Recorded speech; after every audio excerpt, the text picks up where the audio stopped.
What's up, everybody? Johnny Blaze back with you again, and it is November 5th, the day before the election, and I'm just doing this quick video because as a former poll worker, I want to try to get a lot of you newer voters or returning voters up to speed with what exactly you should do. Now, this is for New Jersey, but this also, with these instructions, will also work on any machine that is computerized that has buttons. Some states will still use paper ballots, so yeah, that may differ. So, what can I tell you?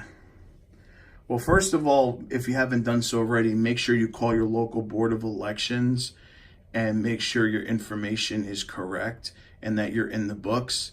Now, sometimes, and by the way, I always stress this, bring your ID.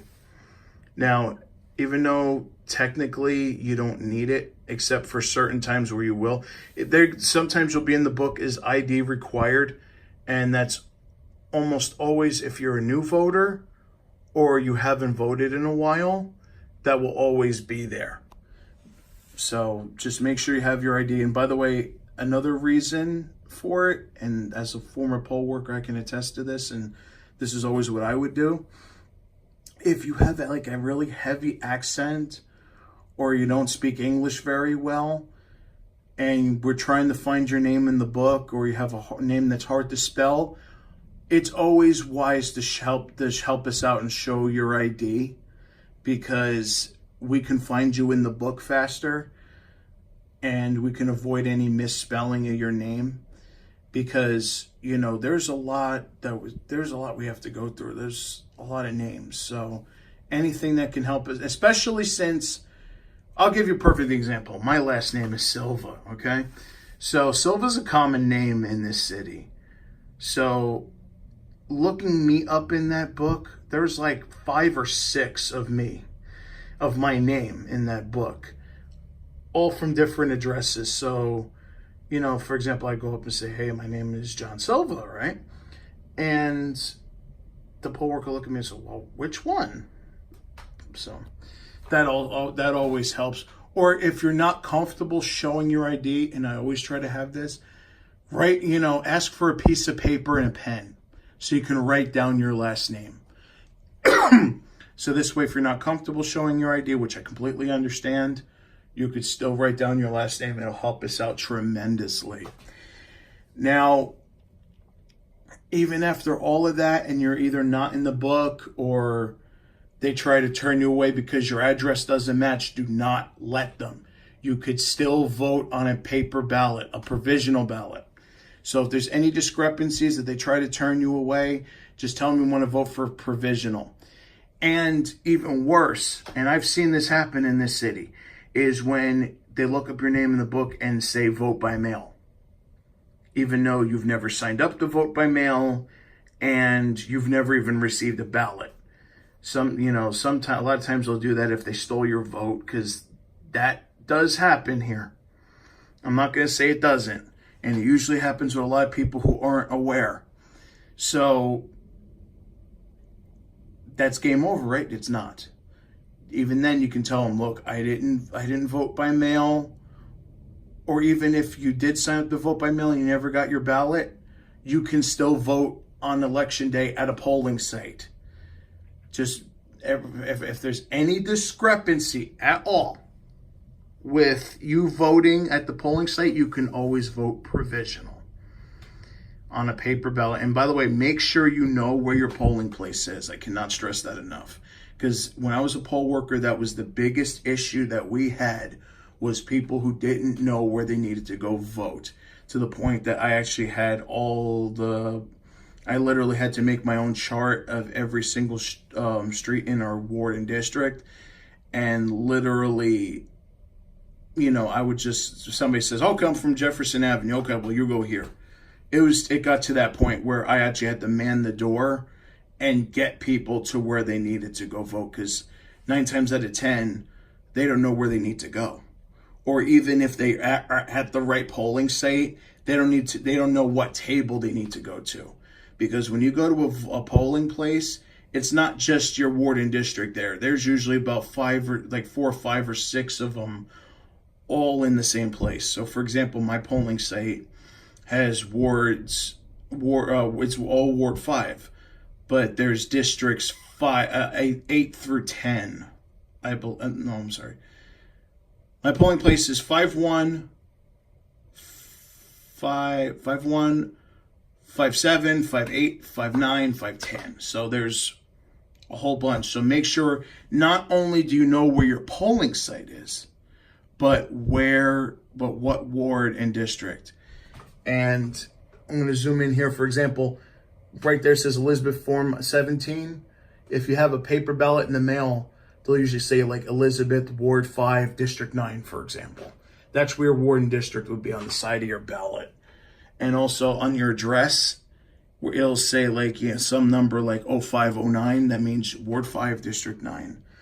So when you go inside, you need to go vote, right? And here's what you'll be looking at, your sample ballot.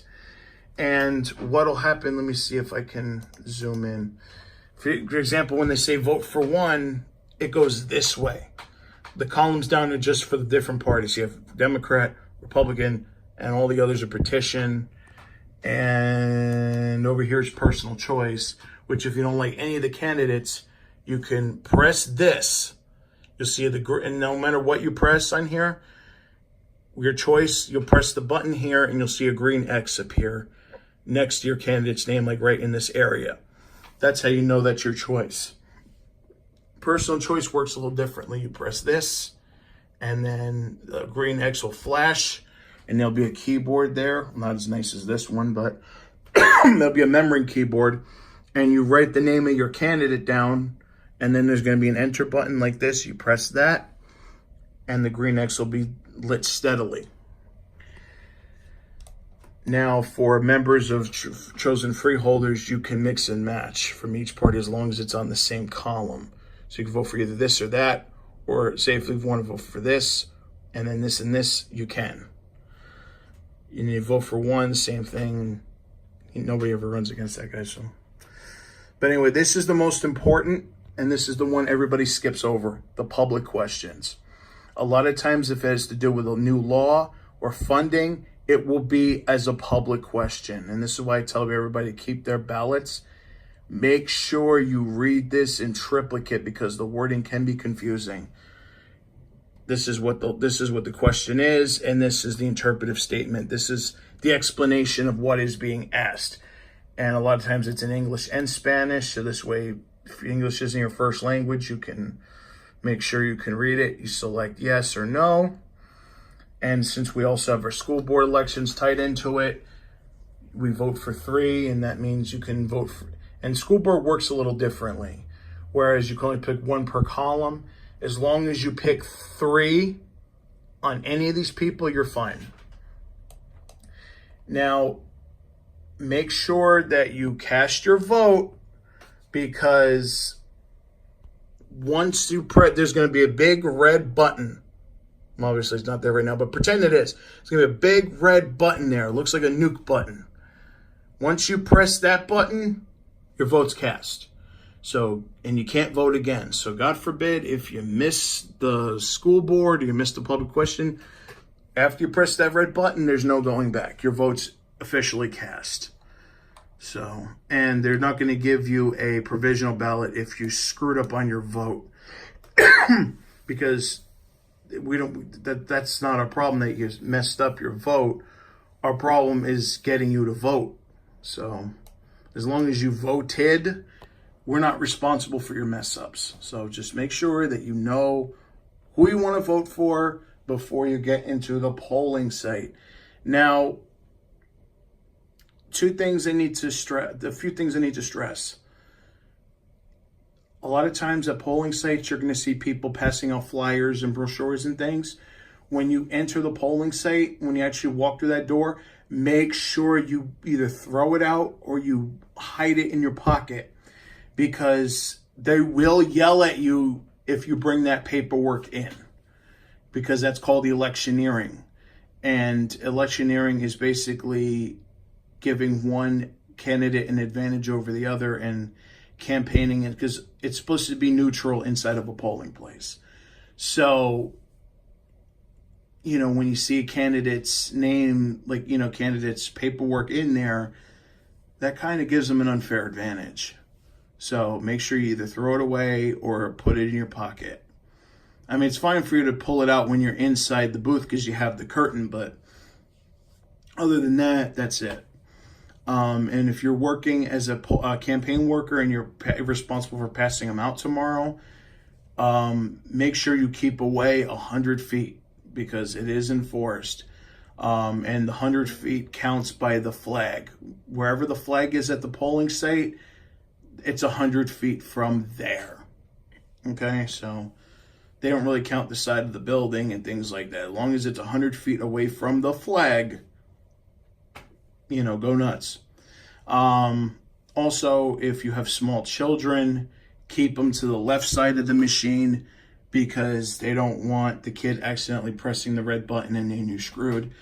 Also, if you need help, say for example, you're Hispanic and English isn't your first language, but you have a daughter or a friend who actually understands English and can actually explain it better or whatever the hell, you can bring them in with you. You can bring a family member in there with you to help you out.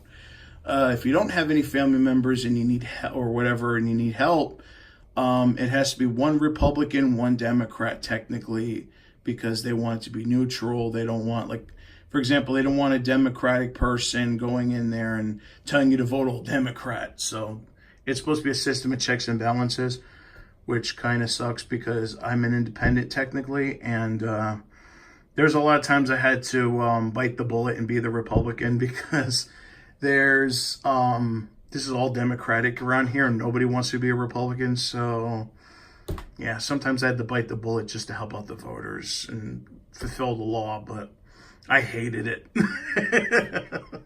But yeah. What else can I tell you?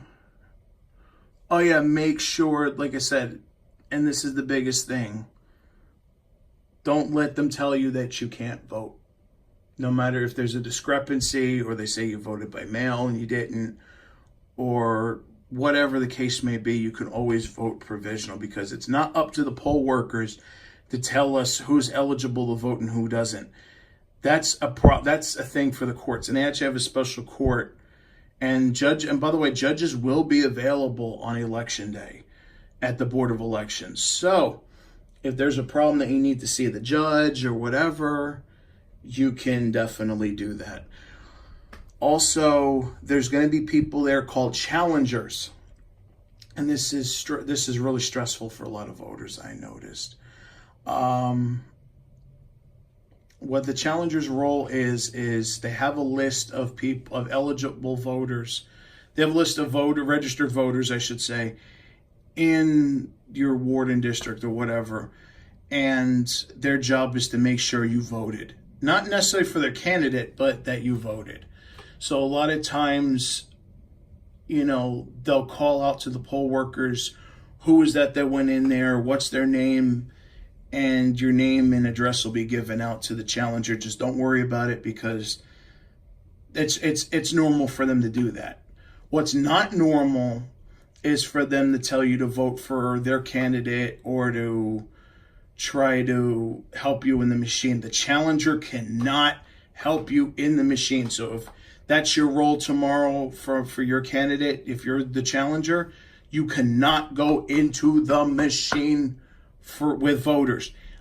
Doesn't matter if it's a member of your own family. As long as you have that challenger badge, you cannot enter the machine. You cannot go by the machine. So just keep that in mind because that's another big thing. Because I can't tell you how many times over the years when I worked the polls, we had issues with challengers and they had to be sent home. They got into fights with other challengers. They got into fights with some of the poll workers. Wonder why I have a stomach ulcer from that shit, right? But yeah, that's best I can tell you. And by the way, just keep in mind if you haven't registered to vote yet, and not to be honest with you, I don't know what the hell your problem is. There are certain states that, I know California is one of them, that will allow you to register and vote in the same day. So you can register that day and vote that night if you want to. So just keep that in mind. There are certain states that allow you to do that. Also, if you need your address changed, or, like say if you go to vote and you had a change of address and you forgot to do it, you can still vote provisional, but you can also ask for a change of address form. And it's usually one of two forms, if you move within the county or if you moved out of the county.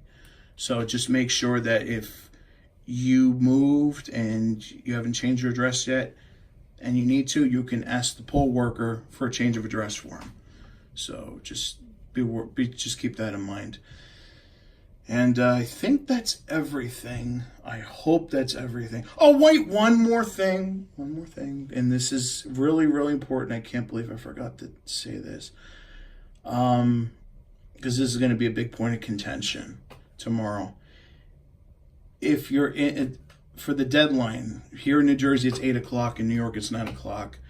As long as you're in line before 8 o'clock, you are still allowed to vote. It doesn't matter if there's a line around the block. As long as you are on that line by 8 o'clock, wherever the deadline is, you can still vote.